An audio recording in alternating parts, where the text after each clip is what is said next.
Welcome to Spooky News for Spooky Ventures for January 10th, 2019. Oh, sorry, 2020. I'm not used to it yet. In any event, let's get on with the news.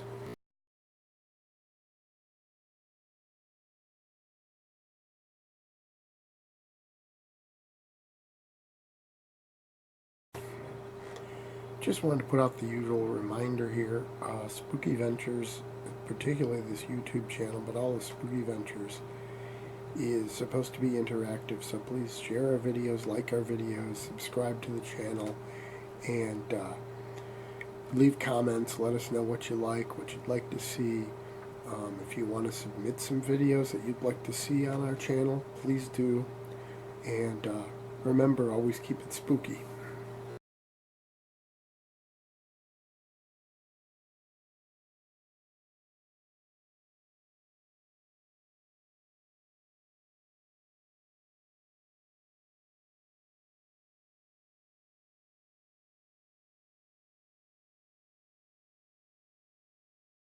So, viewers, well, not viewers, but people in Arizona, Phoenix, Arizona area captured video for like 14 minutes of a cigar-shaped UFO hovering over near an airport,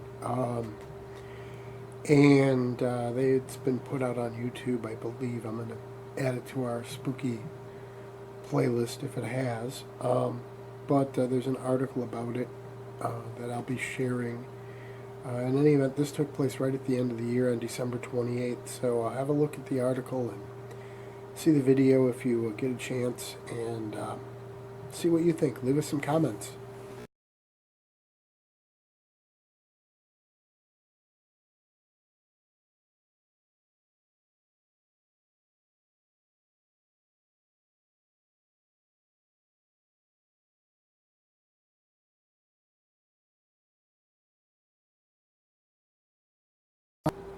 Apparently, a couple in Australia reported a cigar-shaped UFO that chased them in their car and was moving at lightning speed. And it's apparently one of a series of sightings of cigar-shaped UFOs in Australia lately. So there's an article in the Daily Mail about it, which I'll be sharing in the details section of this video. You can check that out and see what you think.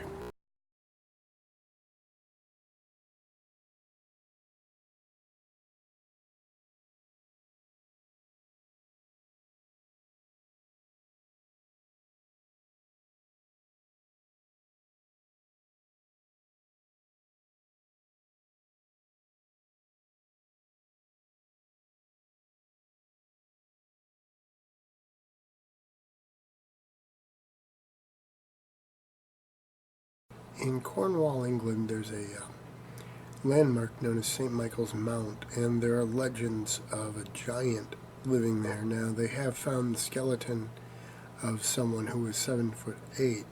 Now, from the point of view of modern day, that's still a pretty darn tall person. I mean, that person might be playing in the NBA, but I don't know if back when, way back when, I'm sure that did qualify as a giant. But in any event, some photographer has captured a photo that he claims is a photo of a giant ghost at that location, and he's released that photograph.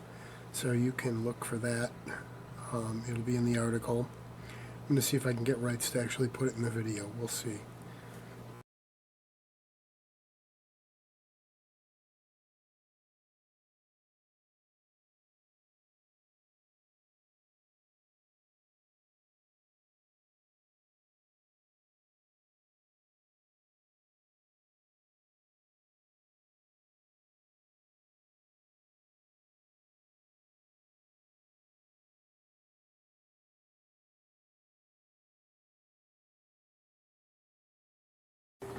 Turning our attention to the UK, there's a new story that surfaced this week about a house in Edinburgh that's haunted by the ghost of a headless woman, and it's a pretty creepy little tale.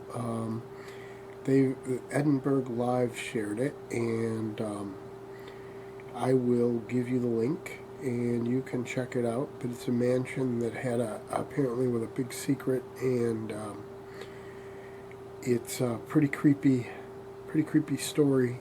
Whether it's true or not, who knows? But it's a great story anyway. That's what really counts.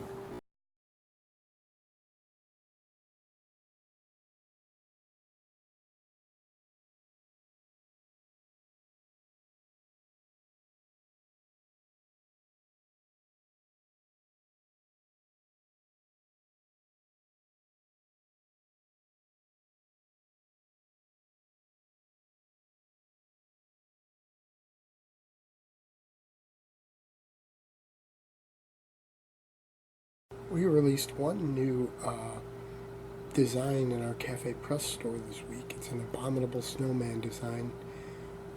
Since a lot of the viewers are certainly in the midst of winter these days, so it just seemed appropriate. So you can check that out at cafepress.com/spookyventures.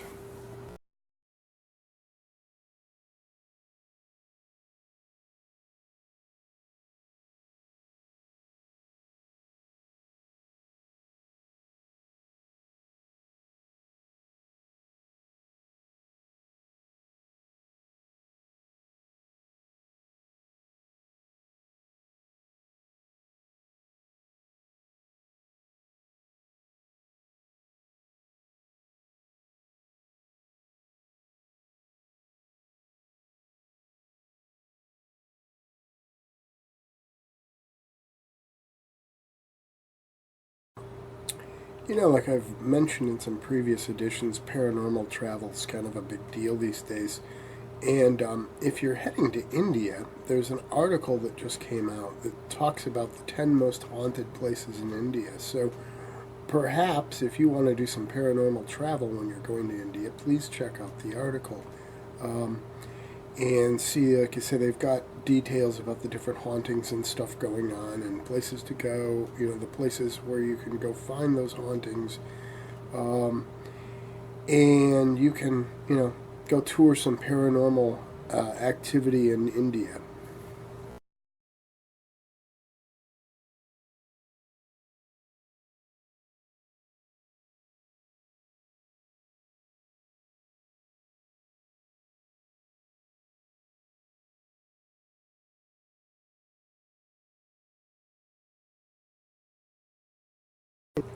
And for more paranormal travel, if you're going to be going to Lincolnshire in England, apparently there's a Lincoln Park there, and it's supposedly got a ghost that's been there for 40 years. And there's an article from Lincolnshire Live that talks about the entire haunting and gives you a lot of information. And, if you're going to be in the area, maybe you want to read up and then go check out the park and see what the deal is all about. See if you can have an encounter with the ghost of Lincoln Park.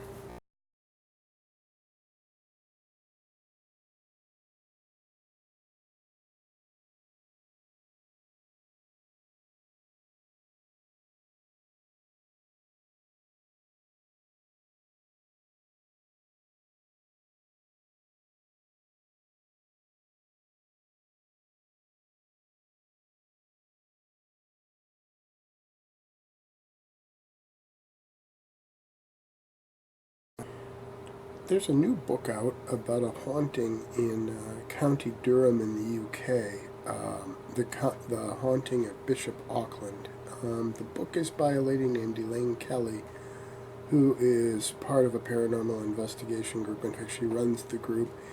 But in any event, this book details encounters in several different locations that are reported to be related to Bishop Auckland, and it should be an interesting book, particularly if you're interested in that specific haunting, and or just, if you plan to go to that area of the world and would like to do some paranormal travel, be a good idea to pick up this book first and read up about the haunting, so you know where and what to look for when you go.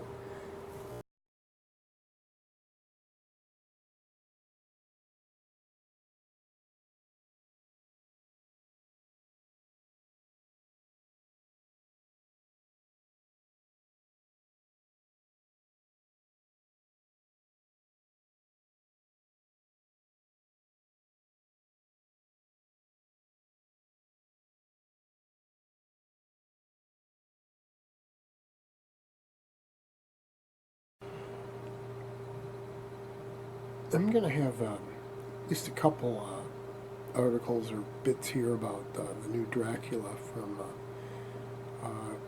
Stephen Moffat and Mark Gatiss. But the first one, now I know I've mentioned before I'm a big Doctor Who fan, and the first one is a little, since they did Doctor Who and now are doing Dracula, they managed to apparently put in a little nod to Doctor Who, at least their time at Doctor Who, where at one point there's a mention of an adorable barmaid at the Rose and Crown. Now, those who remember when Matt Smith's Doctor first meets Clara Oswald, well, other than when she was a Dalek, when he first meets her in the old times, she was a barmaid at that very same bar.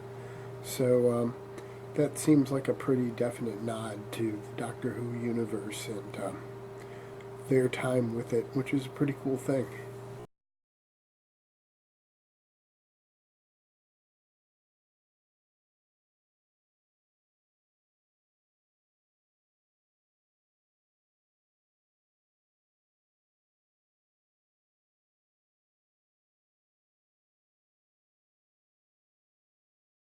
Another story about the new Dracula from Stephen Moffat and Mark Gatiss involves the money and, well, not necessarily how much the money is, but the clever billboards that have been put out by BBC. Apparently, they've got billboards that during the day show stakes and shadows, and at night they change and actually show Dracula.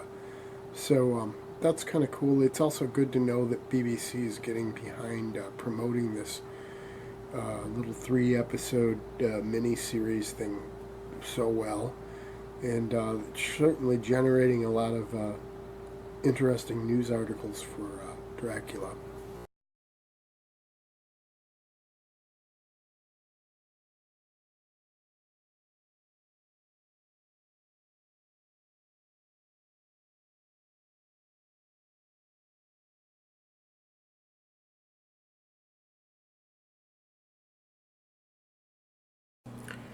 Mike Flanagan, the guy best known for The Haunting of Hill House and Haunting of Bly Manor and Doctor Sleep, is working on another series for Netflix that's going to be called Midnight Mass, and he said that it's going to be coming in this new year, 2020, on Netflix, so keep an eye out for Midnight Mass.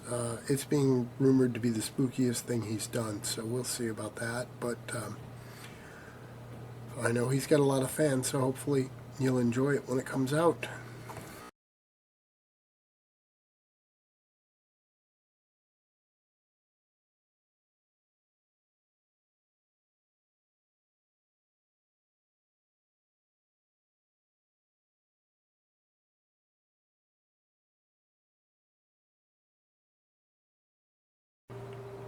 I mentioned that there was going to be quite a bit of news about the Gatiss and Moffat Dracula.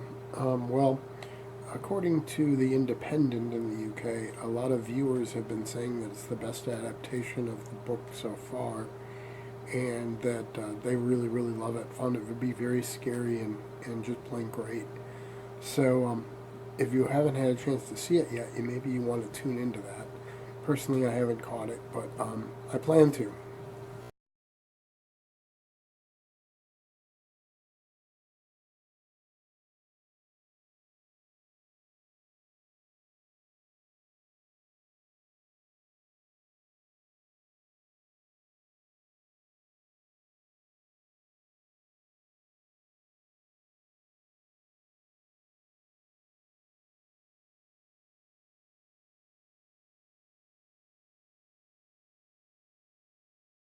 There's a list on Screen Rant of all the horror movies going to be released in 2020. I noticed one missing is A Color Out of Space. I think there's some confusion about that movie because you don't see it showing up in a lot of 2020 lists. I think that has to do with the fact that there was some extremely limited release last year at a couple festivals, I think, or film shows kind of things. So maybe that's throwing people off and making them think of it as having been released in 2019, when in fact it's actually getting released this month, later this month, and it's not showing up in a lot of lists. I have to wonder if that was a mistake on the part of the filmmakers, although they've already got a Blu-ray release date out there, so maybe they never really intended it to be such a big deal at the box office, but rather more of a home video thing. So, in any event, you can check out the list. I'm really not sure how comprehensive it is. I think it's pretty good early on, but probably not so well later in the year. But it gives you some ideas, some things to look forward to, including the new Halloween and a lot of other movies. A lot of them are already on the calendar at Spooky Ventures, so be sure to always check that calendar. We try to keep the movie release dates as up to date as possible. There are also birthdays for horror movie actors, some directors, some authors, things like that. So keep an eye out for that. And always remember, keep it spooky, and hopefully some of these movies will help you with that.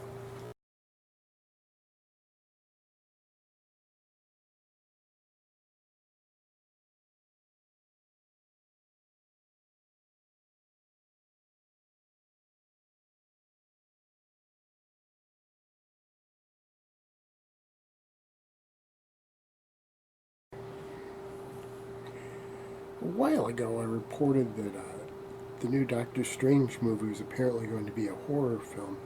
Well, now Kevin Feige has backed that down a bit and said that there will be scary elements, but it's not going to be a horror film. However, the Marvel-based New Mutants movie is apparently going to be a horror film, and it's been delayed for something like 2 years.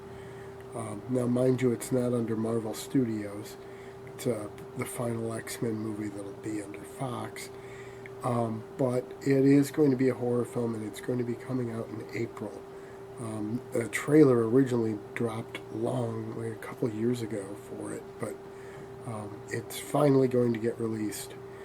And like I say, you can look for that as a superhero horror movie, apparently.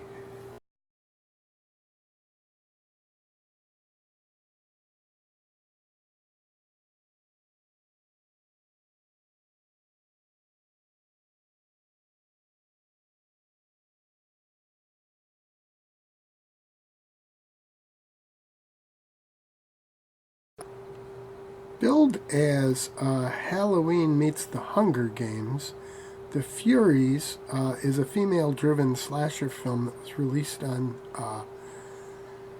Shudder last year, and it is coming to DVD. And it is coming to DVD on March 3rd. So keep an eye out for that. I think you might be able to pre-order it on Amazon right now, but it's gotten some great reviews and should be pretty cool.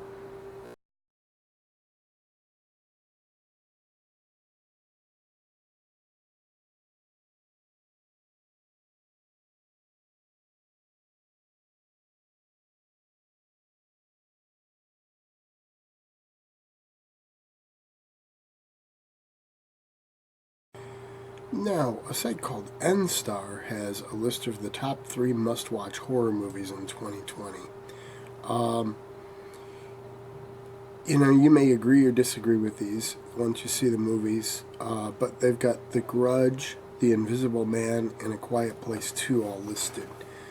Of course, that means that you're done watching all the must-watch horror movies by March of this year. But in any event, I'll let you go. I'm going to share the article, as I always do, in the details section, so you can go have a look and read everything they say about these movies and see if you're interested. Actually, I'm interested in The Invisible Man at the very least. The Grudge hasn't looked great to me, and I haven't seen A Quiet Place 1 yet, so maybe if I see that, I'll find A Quiet Place 2 to be interesting. But yeah, The Invisible Man looks pretty cool. I know a lot of people are unhappy that they've gone in a somewhat different direction from the original and from the book, but modern times, new takes on things, and it's all about interpretations. Sometimes seeing a different interpretation of the material is a good thing.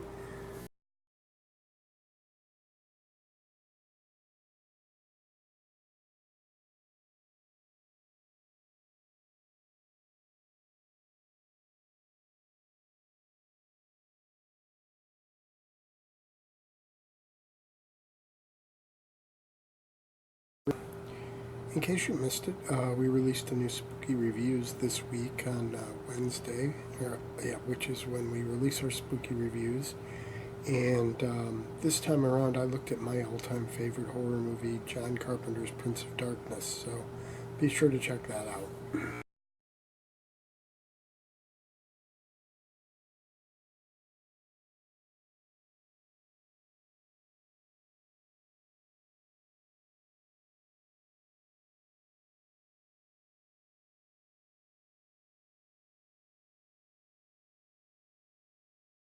There's one new movie coming out this week, one new horror movie anyway. It's called Underwater. So that should start today. Get out there and check it out.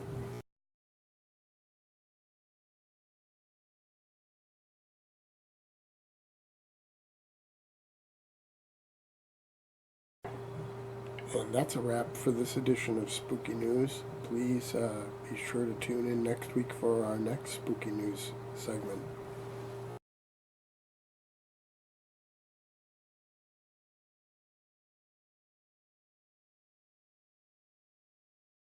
Spooky Ventures is the home for spooky content and spooky merchandise on the web. Check it out today at spookyventures.com. And remember, always keep it spooky.